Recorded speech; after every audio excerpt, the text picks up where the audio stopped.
Você já acorda no meio da madrugada, com o peito apertado, o suor frio na nuca e uma pergunta esmagando a sua mente no escuro: e se o meu nome for apagado para sempre?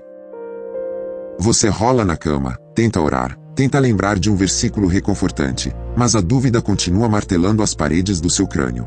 E se no último dia, depois de toda uma vida de culto, depois de anos de serviço, depois de entregar dízimos, ensinar crianças, pregar sermões e sustentar uma fachada de santidade, eu descobrir que não passo de um completo desconhecido para Deus? Esse não é o medo de um ateu que odeia o Evangelho. O ateu dorme tranquilo em sua incredulidade. Esse é o terror íntimo, profundo e silencioso de quem leva a Bíblia a sério. Porque a própria Escritura cria um nó na nossa garganta e aperta até faltar o ar. Em Apocalipse 3:5, Jesus levanta a voz majestosa e garante que jamais apagará o nome do vencedor. Mas se a promessa é absoluta, se a segurança é de pedra, por que a Bíblia usa tantas e tantas vezes a linguagem cortante do apagamento? O próprio Moisés, em Êxodo 32, 32 e 33, ouve da boca de Deus que o pecador será riscado. O Salmo 69, 28 clama, com fúria e angústia, para que os ímpios sejam apagados do livro dos vivos e não sejam inscritos com os justos. E o estrondo final de Apocalipse 20, 12 a 15 mostra um tribunal de pesadelo onde quem não é achado no livro da vida cai direto e sem apelação na segunda morte, no lago de fogo que arde para sempre. Então a ferida real não é apenas um debate teológico acadêmico que você assiste passivamente. A ferida sangra na sua consciência agora, enquanto você respira. Em que base você ousa crer que o seu nome está seguro lá? Porque no dia do fogo final, a fama que você constrói na terra evapora como névoa. O personagem espiritual que você sustenta na frente da sua família, dos seus amigos e dos seus seguidores nas redes sociais desmorona. A igreja inteira pode aplaudir você. A internet inteira pode curtir os seus vídeos cristãos, compartilhar suas frases de efeito e elogiar a sua teologia. Mas diante do trono branco de Apocalipse 20, toda máscara racha, toda maquiagem derrete, toda desculpa engasga e a única coisa que sobrevive à luz radiante de Deus é a verdade nua e crua. Mas não recue ainda. Não feche este vídeo. Não fuja da dor. Nós não estamos diante de uma teologia do pânico barata feita para arrancar lágrimas fáceis. Nós estamos diante de um mistério santo que exige coragem para ser encarado de frente. Porque o mesmo Jesus que adverte com fogo, ordena que seus discípulos se alegrem, com uma alegria indestrutível, porque seus nomes estão escritos nos céus, em Lucas 10:20.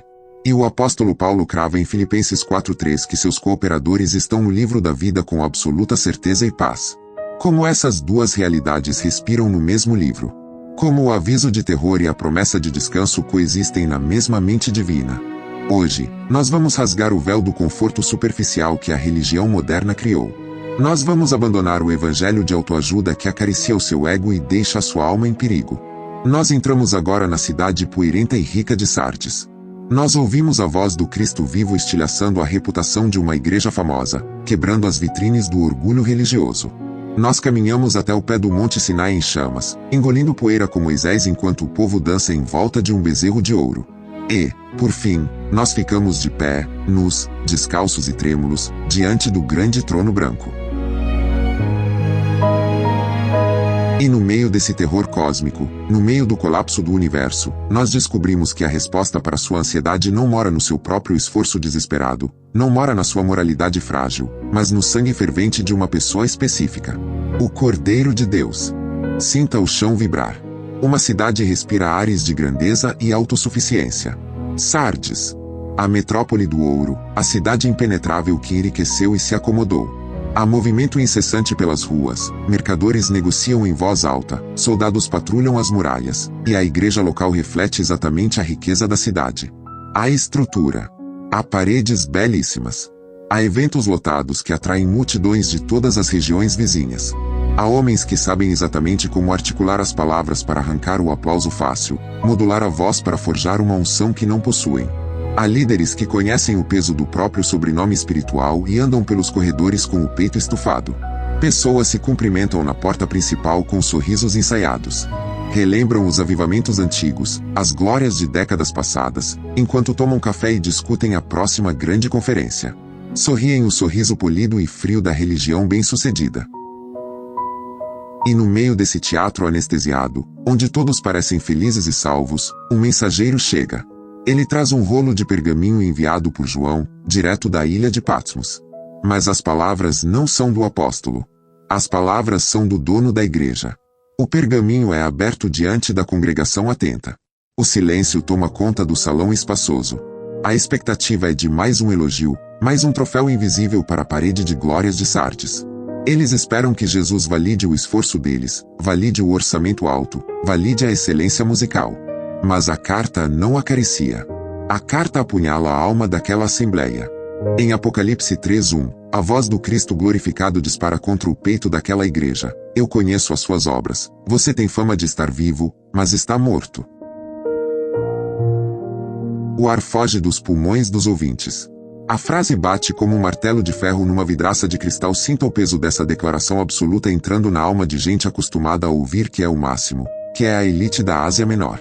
Não é um jornalista crítico falando do lado de fora.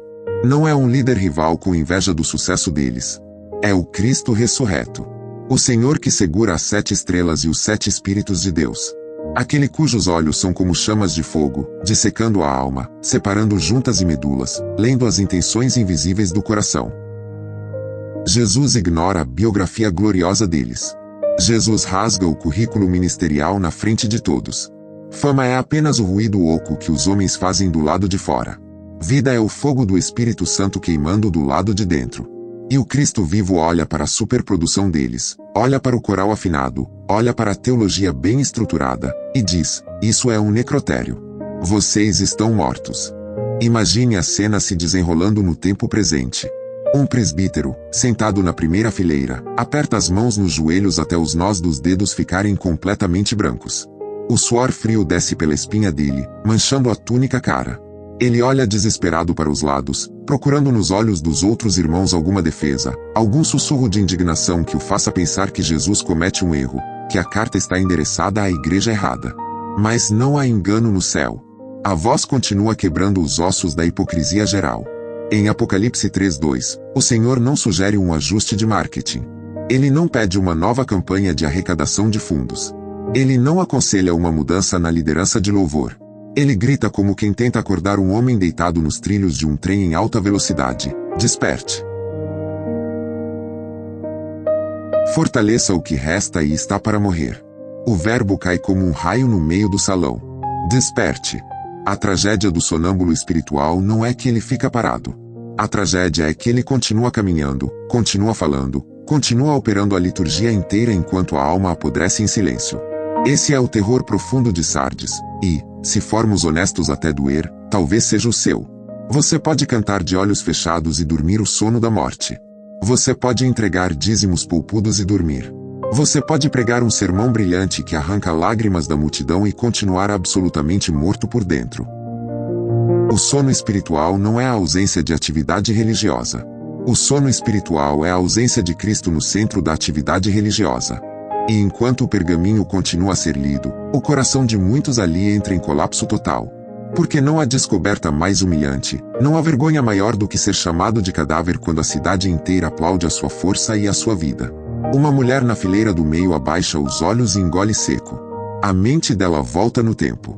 Ela lembra das últimas 100 orações que fez no automático, sem sentir absolutamente nada da presença de Deus, apenas repetindo jargões que aprendeu na infância para impressionar quem estava por perto. Ela lembra da facilidade com que fala de Jesus sem tremer diante de sua majestade. Ela lembra do pecado secreto, escuro e vergonhoso que ela esconde tão bem debaixo de um sorriso amável todo domingo de manhã. E ela pensa, com a alma rasgando: quando foi que eu troquei a presença pura do Senhor por essa performance barata? Quando foi que eu aprendi a fingir tão bem que enganei até a mim mesma? A voz de Cristo não para de golpear as paredes do templo. Em Apocalipse 3:3, ele avança como um general: lembre-se, portanto, do que você recebeu e ouviu, obedeça e arrependa-se. Mas se você não vigiar, virei como ladrão, e você não saberá a que hora virei contra você. Isso queima a pele. O Cristo da graça imensurável é também o Senhor guerreiro que invade a casa religiosa. O mesmo Jesus que derrama todo o seu sangue para salvar as suas ovelhas é o Jesus que destrói o teatro dos falsos profetas. Ele não tolera a encenação prolongada. Ele não negocia com atores que usam o nome dele para ganhar status.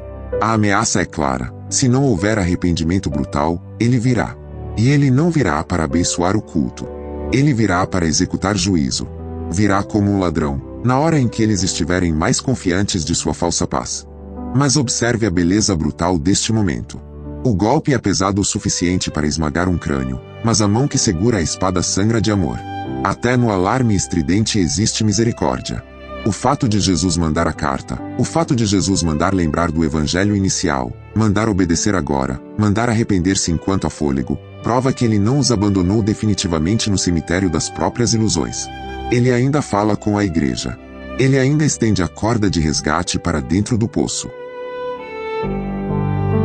E no meio das cinzas frias daquela igreja moribunda, uma faísca brilha, fraca, mas real. Jesus estreita o seu olhar de fogo e encontra o invisível. No meio de centenas de hipócritas, ele encontra a vida. Em Apocalipse 3:4, ele declara com ternura de pastor: no entanto, você tem aí em Sardes umas poucas pessoas que não contaminaram as suas vestes. Umas poucas.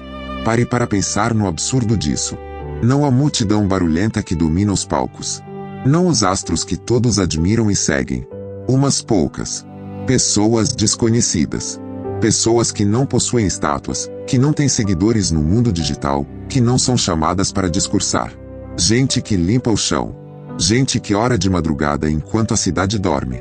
Gente que continua lutando e sangrando contra o próprio pecado no escuro dos seus quartos.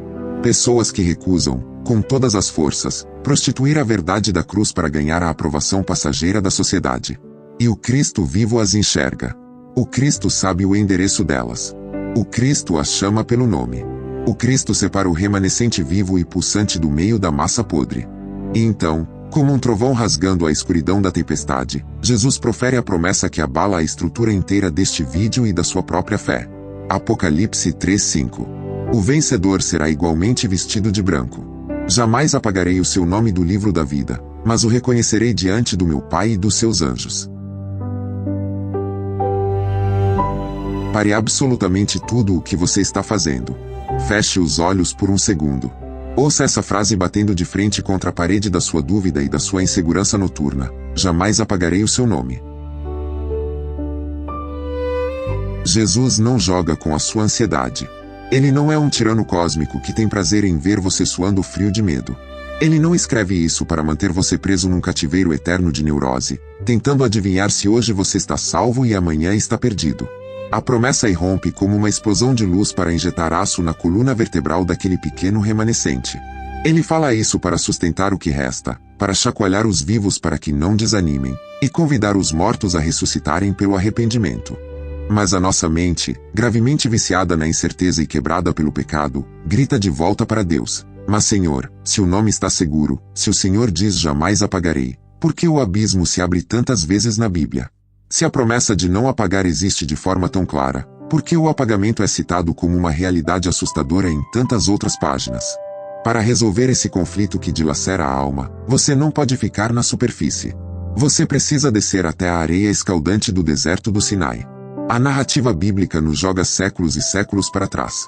O ar fede a fumaça, suor e carne queimada. O imenso Monte Sinai treme e ruge, coberto por uma nuvem escura e espessa, atravessado por relâmpagos contínuos e o som ensurdecedor de trombetas celestiais. É a manifestação da santidade intocável de Deus. Mas lá embaixo, na planície poeirenta, o acampamento de Israel entra em colapso moral. Eles não suportam esperar. Eles não suportam a atenção de um Deus que é fogo consumidor e invisível. O medo vira impaciência, e a impaciência vira rebelião aberta. Eles querem algo que possam tocar, controlar, beijar e carregar em suas carroças. Arão cede à pressão da multidão enlouquecida. O ouro roubado do Egito derrete na fornalha intensa. O molde é feito. O bezerro ganha contornos grotescos. E de repente, o que era o povo santo de Deus se transforma numa turba animalesca. Milhares de pessoas dançam alucinadas. Bebem até perder a razão. Entregam-se à orgia desenfreada e à idolatria vil, cuspindo na própria aliança que acabaram de jurar cumprir semanas antes. O acampamento vira o inferno na terra. Moisés desce a montanha íngreme. Cada passo levanta poeira. O som da festa profana sobe pelos penhascos. Josué acha que é barulho de guerra, mas Moisés sabe exatamente o que é. É o som do delírio. Quando ele chega perto o suficiente para ver o bezerro brilhando no sol e o povo no dançando, o impacto atinge o peito do profeta como um soco de ferro. O ódio justo ferve em suas veias. Ele levanta as tábuas da lei, escritas pelo próprio dedo de Deus, e as esmaga contra as pedras. Ele destrói o bezerro, queima-o no fogo, reduz o ouro a pó, joga o pó na água e força os rebeldes a beberem a própria condenação. A morte varre o acampamento. O caos se instaura. E agora, no dia seguinte, com a garganta sufocada pela dor e os olhos vermelhos de chorar pela traição do seu povo, Moisés sobe de volta o penhasco sombrio para enfrentar a face assustadora da justiça de Deus. O que ele vai fazer ali não tem precedentes. Em Êxodo 32, 32 e 33, ele não ora como um diplomata distante fazendo um acordo político. Ele não ora com palavras teológicas bonitas. Ele ora como um pai enlouquecido de dor, pronto para morrer no lugar dos filhos assassinos. Ele diz, com a voz embargada, perdoa-lhes o pecado, senão, risca-me do teu livro que escreveste. A tensão cósmica dessa cena é insuportável. Se você tem coração, você sente o peso esmagador deste momento. Moisés está no limite físico, emocional e espiritual. A alma dele sangra pelo povo que acabou de tentar destruir tudo. Ele sabe que a rebelião não é uma falhazinha de caráter que se resolve com um pedido de desculpas. A idolatria com o bezerro é alta traição contra o rei do universo que os resgatou do Egito. Ele sabe que a ira de Deus não é um descontrole emocional como o dos humanos, mas a resposta fria, perfeita e absolutamente necessária da santidade infinita contra o mal absoluto. Deus não pode simplesmente ignorar o bezerro de ouro sem destruir a própria justiça. E ainda assim, ciente de tudo isso, Moisés estica os braços, entra na brecha colossal entre o céu e o inferno, e oferece a própria alma eterna. Risca-me. O peso do pedido é insano. Ele não está pedindo para perder a liderança. Ele não está pedindo para morrer fisicamente. Ele pede a danação eterna em troca do perdão deles. Ele pede para trocar de lugar com os idólatras. Ele aceita o apagamento total do registro da vida se isso significar a salvação de Israel. Mas a voz que responde do fogo devorador, a voz que faz a montanha tremer até as raízes, não negocia a justiça com nenhum mortal. Em Êxodo 32, 33, o Senhor corta a oferta nobre de Moisés ao meio e decreta a sentença irrefutável: aquele que pecar contra mim, este riscarei do meu livro. Deus esmaga a ideia de que um mero homem, mesmo sendo o grande Moisés, mesmo cheio de compaixão e amor, manchado pelo pecado original, possa pagar a dívida eterna de outra pessoa. O Senhor não dilui a responsabilidade pessoal diante do mal. O Senhor não olha para a orgia idólatra e diz, não tem problema, meninos serão meninos, eles são apenas humanos falhos. O pecado importa. A santidade importa absurdamente. O nome escrito ou apagado diante do tribunal infinito de Deus importa mais do que qualquer coisa que você possa imaginar. E a sombra escura desse apagamento, dessa possibilidade de remoção do favor divino, atravessa a Bíblia inteira de ponta a ponta. No Salmo 69, 28, o rei Davi, quebrado, traído e cercado por homens violentos, ora sob angústia severa e pede não apenas justiça terrena, mas um juízo cósmico. Ele clama para que os inimigos perversos sejam apagados do livro dos vivos e não sejam inscritos na congregação dos justos. Isso não é uma metáfora poética esquecida. Isso prova que a linguagem de remoção, de risco, de destruição total do registro da vida pulsa forte nas veias da escritura inspirada. Isso ensina que Deus não trata o destino da sua alma como uma banalidade, como um jogo cósmico onde no fim todos ganham um troféu de participação. O terror do aviso é real. A justiça de Deus é real. A Bíblia que acaricia o miserável que chora no chão em arrependimento é a exata mesma Bíblia que estilhaça a mandíbula e a arrogância do homem que peça por esporte, achando que Deus não se importa. Mas cuidado. Pare o seu pensamento exatamente aqui. Preste muita atenção agora. Se você engole esse medo cru sem misturar com o sangue da cruz de Cristo, você entra em estado de decomposição mental. Se você olha apenas para a santidade esmagadora de Deus no Sinai e tenta se garantir com as suas próprias obras trêmulas, o seu cérebro imediatamente cria um ídolo monstruoso. Você inventa um Deus tirânico e instável, um Deus que escreve o seu nome no livro de manhã quando você ora, e apaga de tarde quando você se irrita no trânsito, apenas para rir da sua agonia contínua. E não é isso que a majestade do Evangelho está construindo. O Evangelho não te chama para a paranoia. Volte a olhar para os bancos poeirentos e pesados da igreja de Sardes. Volte para a leitura da carta de Apocalipse. Um jovem no fundo da igreja escuta a palavra desperte, e o seu coração acelera. Ele sabe que luta. Ele sabe que fracassa diariamente na batalha contra a própria carne. Ele escuta a promessa gloriosa de Apocalipse 3:5, jamais apagarei o nome do vencedor, e uma guerra nuclear começa no peito dele. A carne dele, aliada à voz do diabo, sussurra impiedosa. Essa promessa é só para os super-homens da fé. O vencedor é quem nunca cai. Você caiu semana passada. Você perdeu a paciência ontem. Você duvidou hoje de manhã. Você não é um vencedor. Seu nome já era. Você está fora. Mas o Espírito Santo sopra a verdade indestrutível do Evangelho contra as mentiras ardilosas do inferno. Quem é o verdadeiro vencedor do livro de Apocalipse? Será ele o herói moral supremo que atravessa 70 anos de vida sem um único arranhão, sem um único pensamento impuro, sem uma única dúvida? Será ele o fariseu perfeito? Não. O próprio apóstolo João destrói essa mentira diabólica em 1 João 5:4 e 5, dizendo com uma clareza que arranca nossa angústia pela raiz. Esta é a vitória que vence o mundo, a nossa fé. Quem é que vence o mundo? Somente aquele que crê que Jesus é o Filho de Deus. Ouça bem isso. A sua vitória não nasce do seu currículo moral impecável. A sua vitória nunca vem da sua capacidade de não cometer erros. A sua vitória nasce exclusivamente da sua união íntima, profunda e inquebrável com Jesus Cristo pela fé.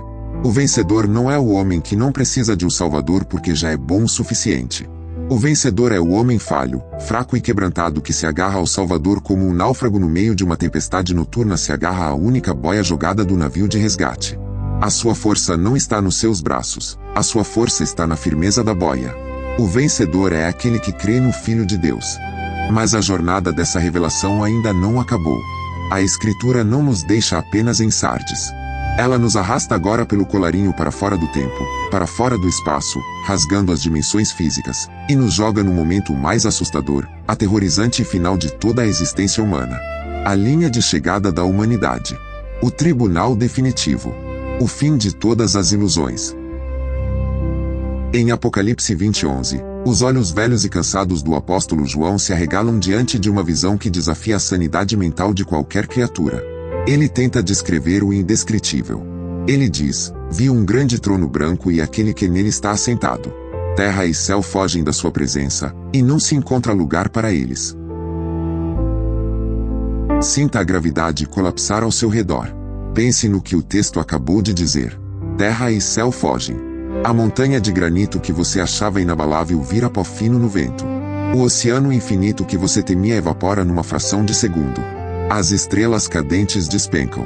As galáxias se desfazem.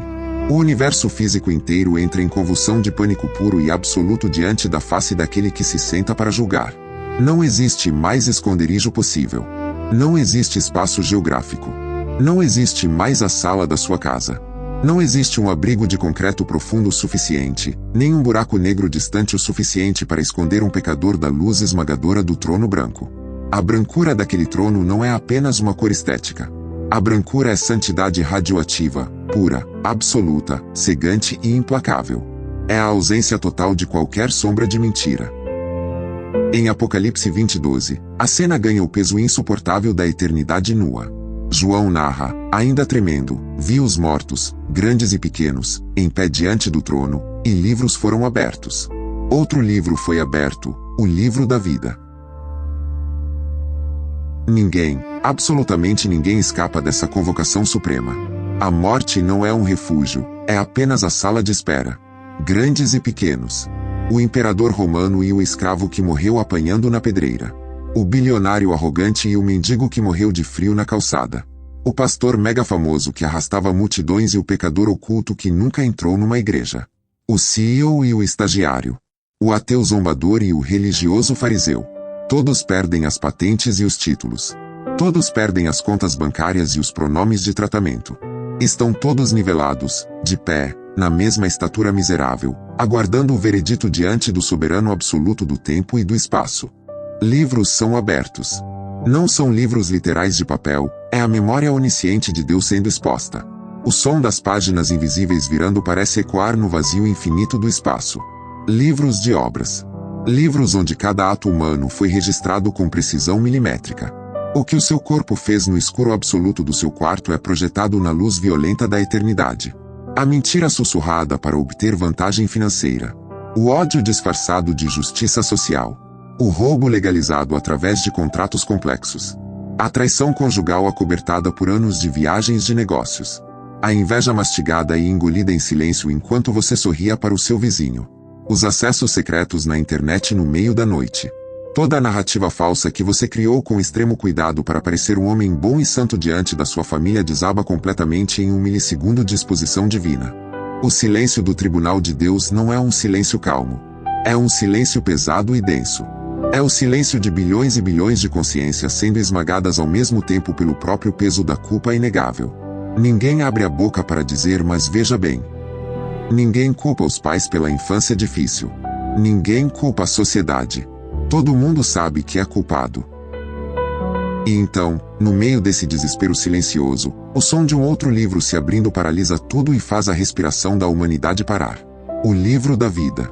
Tente, com todas as forças da sua imaginação, medir a agonia profunda de um homem que passou 60 anos da sua vida frequentando cultos, sentando no banco do meio, cantando louvores, avaliando sermões, criticando os irmãos mais fracos, e agora percebe, com horror gelando a espinha, que a única coisa que realmente importa não é quantas vezes ele assinou a lista de presença da escola dominical, mas sim se o nome dele está cravado de forma permanente naquelas páginas eternas.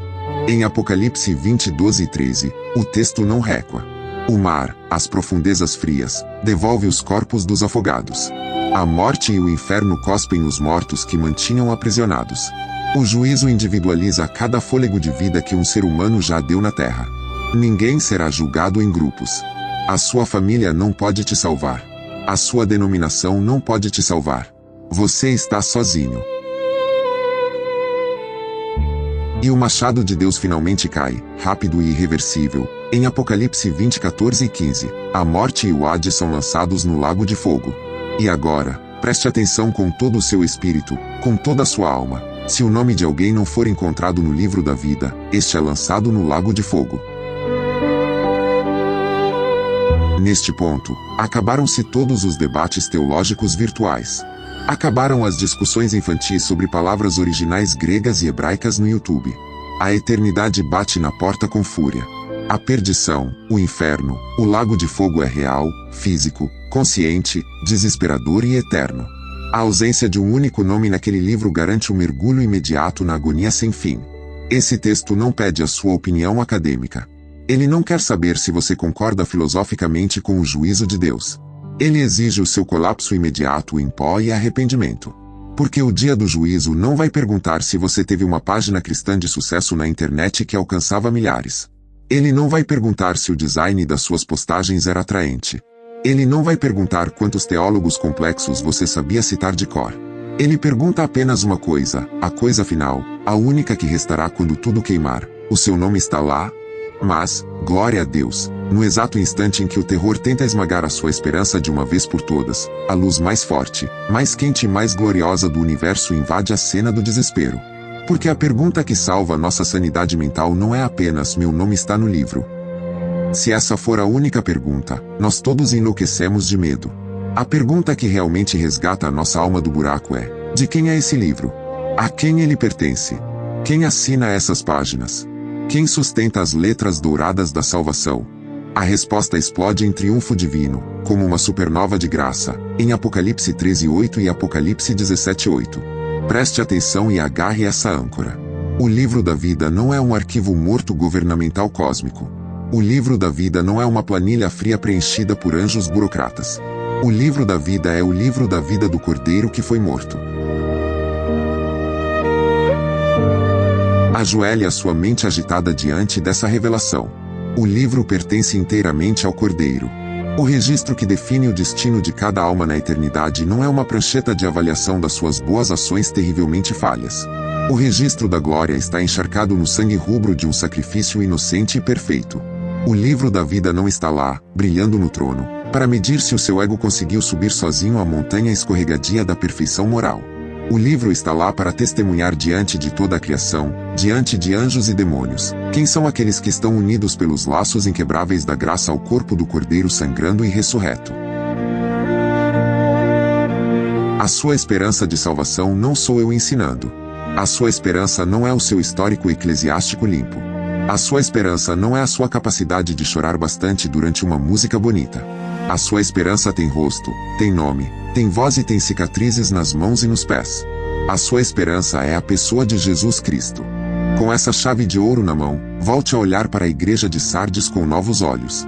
Quando o Cristo de glória grita desperte para aqueles mortos, ele não quer que você construa asas de cera com o seu próprio esforço para tentar voar até ele. Ele sabe que você cairia.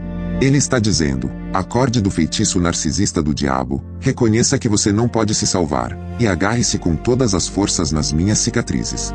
Quando ele promete, na força do seu próprio nome, em Apocalipse 3:5, que jamais apagará o nome do vencedor, ele não está parabenizando a sua capacidade espetacular de ser perfeito a semana toda. Ele não está elogiando o seu currículo.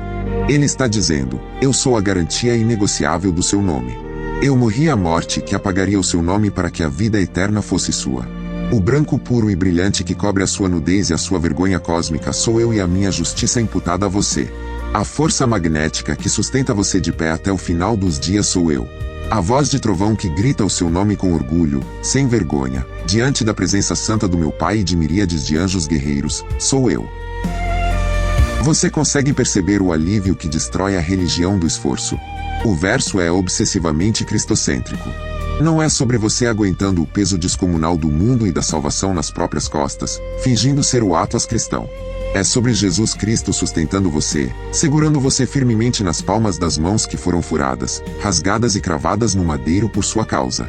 E para garantir que o seu coração, tão propenso à dúvida, não seja roubado por falsas doutrinas de terror na internet que tentam vender medo para ganhar cliques, Jesus decreta a segurança dos seus de maneira absoluta e irrefutável em João 10, versículos 27 e 28. As minhas ovelhas ouvem a minha voz, eu as conheço, e elas me seguem.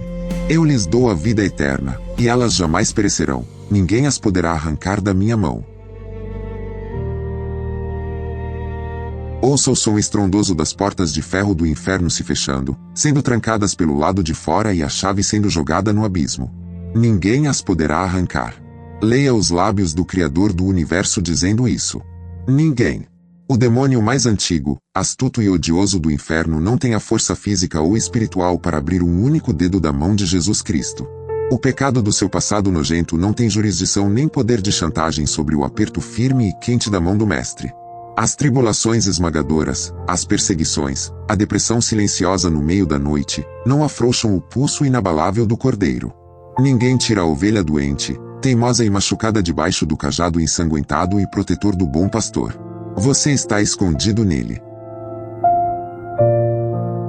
Mas aí você, com a mente ainda tentando encaixar as peças do quebra-cabeça teológico, pergunta, mas e os alertas tão duros que acabamos de ver? E o juízo terrível em Sardes? E Moisés tremendo e ouvindo sobre apagar quem peça? Nós, que cremos na graça firme, não rasgamos essas páginas com uma tesoura para nos sentirmos bem.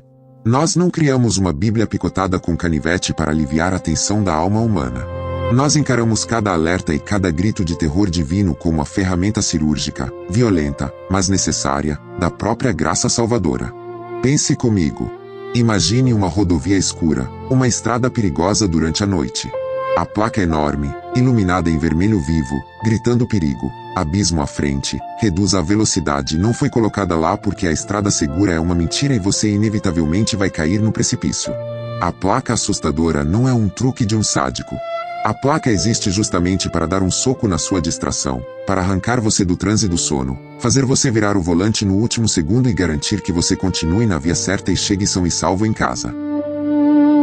O alerta de apagamento do livro da vida, as descrições horríveis do juízo, são a misericórdia de Deus estapeando o rosto pálido da igreja sonolenta para que ela acorde do coma mundano e abrace a cruz com muito mais força e desespero. Deus nos assusta com a realidade do inferno para arrastar o seu povo, pela gola da camisa se preciso, para a realidade gloriosa do céu. Os avisos mantêm as ovelhas perto das pernas do pastor. A alegria cristã autêntica não é a histeria emocional que sobe e desce com a música de fundo num culto de domingo. É doutrina pura, imutável e rochosa entrando na corrente sanguínea da alma através da palavra lida e crida. A carta aos Hebreus, no capítulo 12, versículo 23, abre as nuvens do céu e fala de uma assembleia colossal, a majestosa igreja dos primogênitos, cujos nomes estão escritos nos céus. Nomes cravados na pedra angular da eternidade. Nomes esculpidos pela eternidade. Nomes que não pertencem mais ao reino do caos, do medo e da morte, mas que foram transferidos para o registro pactual da adoção definitiva. É exatamente por isso que em Lucas 10, versículo 20, quando os discípulos voltam maravilhados, eufóricos e rindo porque os demônios recuavam e se curvavam diante das ordens que eles davam, Jesus entra na cena e corta a euforia superficial deles com uma verdade de proporções atômicas. Ele diz para eles: não construam a identidade de vocês nos milagres que vocês operam. Alegrem-se, acima de tudo, porque os seus nomes estão escritos nos céus. Compreenda o peso do que Cristo está ensinando ali. O seu maior tesouro nesta terra não é o seu ministério impressionante que milhares aplaudem. O seu maior tesouro não é o fato de você conseguir liderar uma equipe, ou pregar, ou expulsar demônios em nome de Jesus.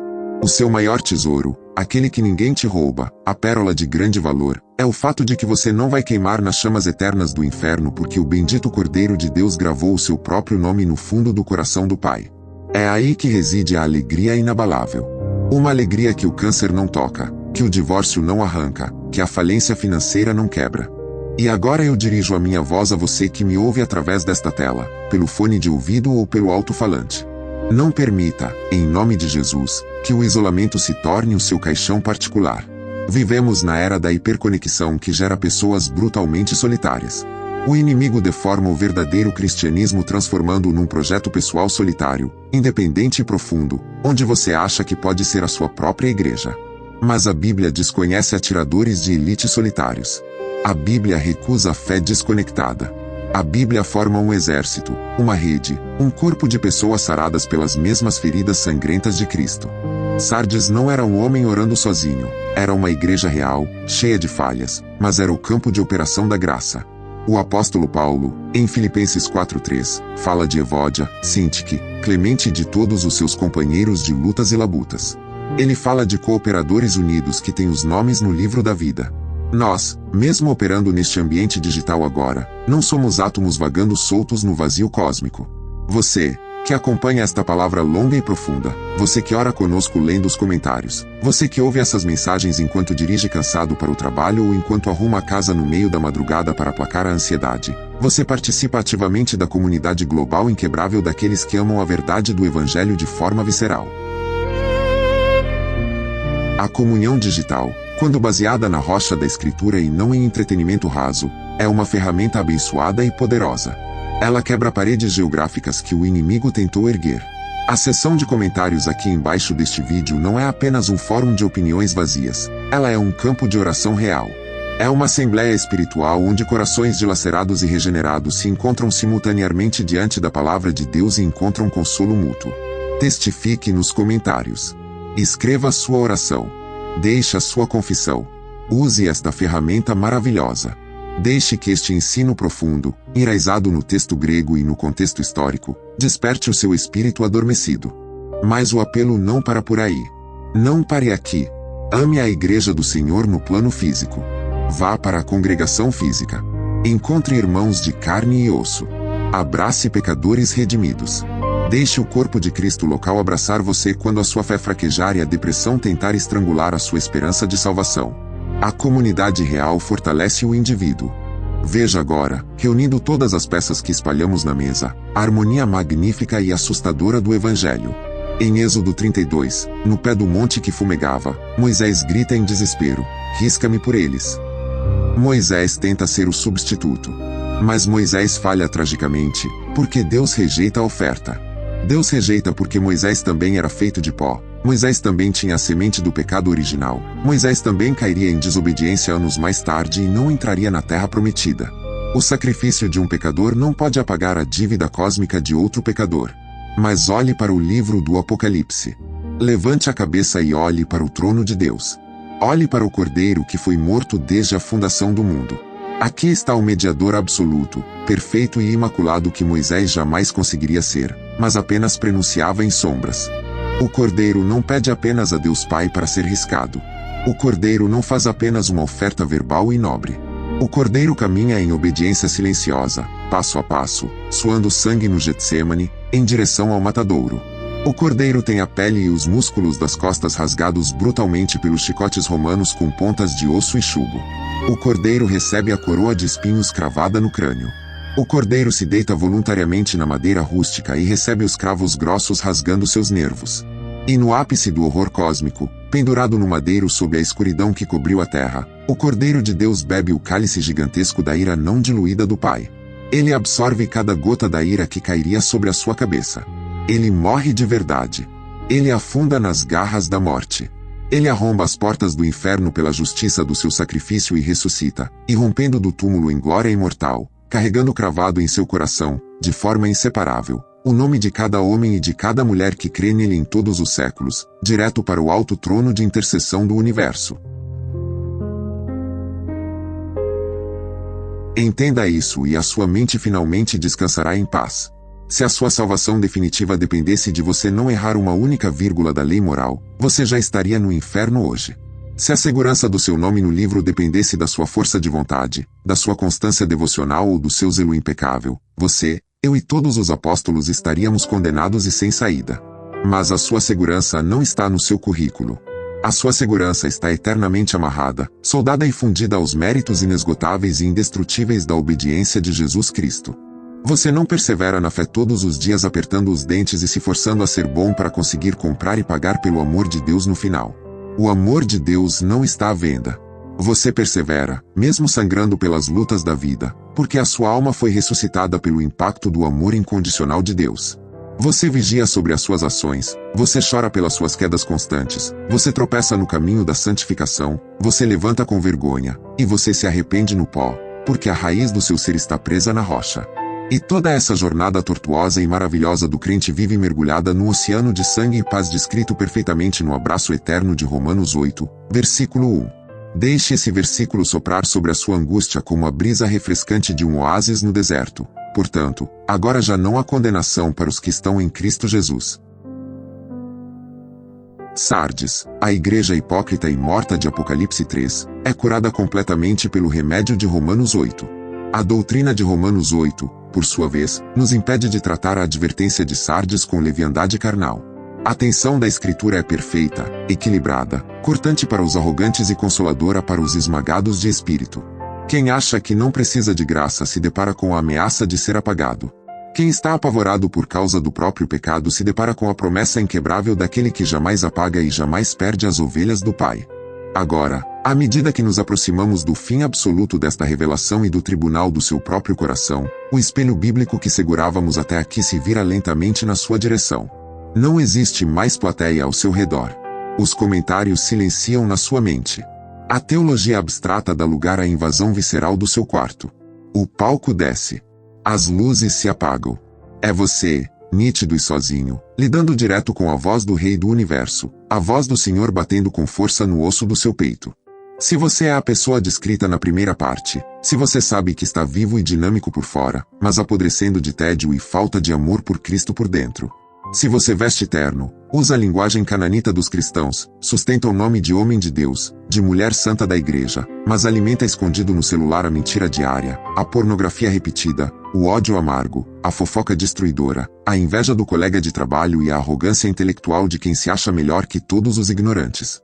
Se a sua Bíblia está coberta de poeira e teias de aranha espirituais, enquanto o seu celular, os seus jogos e as suas distrações estão derretendo na sua mão com milhares de horas de uso inútil que corroem o seu cérebro, então o grito estrondoso de Jesus em Apocalipse 3:2 quebra sua vidraça na velocidade da luz agora. Desperte. Acorde antes que seja tarde demais. Acorde antes que a paciência divina se encerre. Não espere a tragédia esmagar a sua vida financeira, a sua família ou a sua saúde para que você seja forçado, por dor extrema, a confessar o que Jesus já vê claramente agora mesmo na sua hipocrisia. A religião não te salvará. O nome de batista, presbiteriano, pentecostal ou reformado não tem peso legal nenhum diante do trono branco. O apelo dele é agora. Arrependa-se. Caia de joelhos na sala da sua casa. Rasgue o seu coração em pedaços e pare de rasgar apenas as suas roupas em encenações emocionais que não geram mudança duradoura de vida.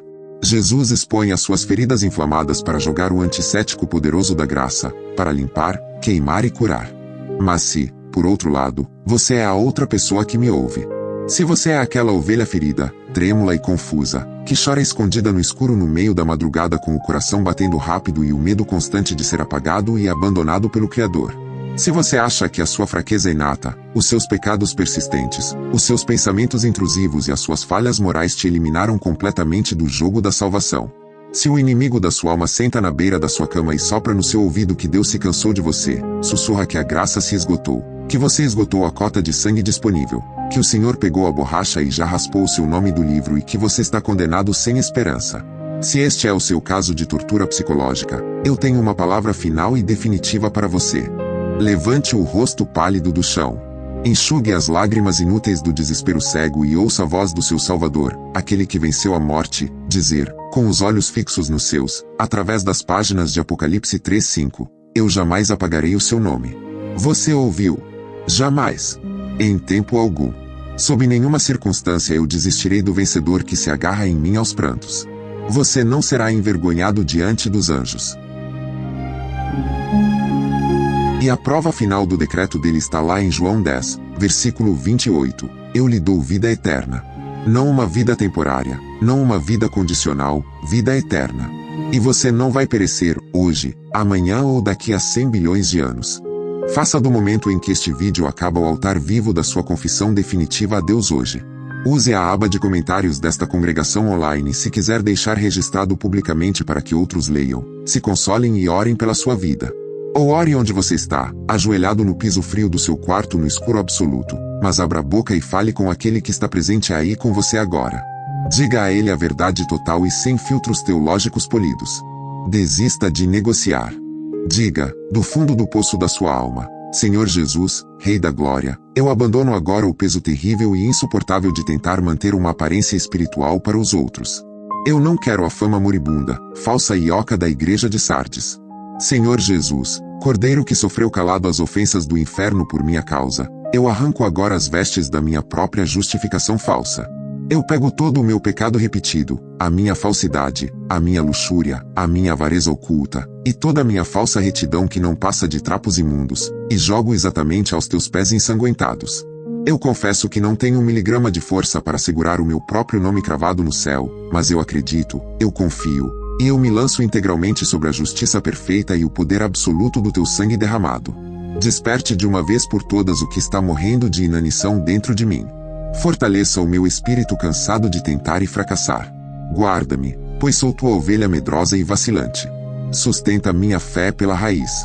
E no último e terrível dia, quando os céus se rasgarem como papel, quando a terra queimar, quando todos os livros de obras podres forem abertos e o universo inteiro fugir de pavor diante do clarão do teu rosto santo, nesse dia final, que a tua voz soberana, poderosa e familiar preencha o silêncio do tribunal cósmico, chamando o meu pequeno e indigno nome e me reivindicando como posse comprada pelo teu sangue. Esta é a marca do verdadeiro crente, daquele que vence. Quem está unido a Jesus Cristo pela fé real e genuína não corre a maratona da vida com o rosto tenso, desesperado, olhando por cima do ombro com medo constante e pavoroso de ter o nome arrancado dos registros celestiais a qualquer tropeço. Esse medo é de escravos, não de filhos adotados pelo Rei. Quem está em Cristo caminha com a face lavada, todos os dias, pelas lágrimas quentes de uma gratidão indomável. Quem está em Cristo luta mortalmente e violentamente contra o próprio pecado, não luta para forçar Deus a salvá-lo, mas luta uma guerra sem fim contra a iniquidade exatamente porque já tem a certeza absoluta de que foi salvo, de que foi perdoado, de que foi adotado e de que foi amado até as últimas e extremas consequências pelo Cordeiro do livro da vida, o Senhor de todos os senhores.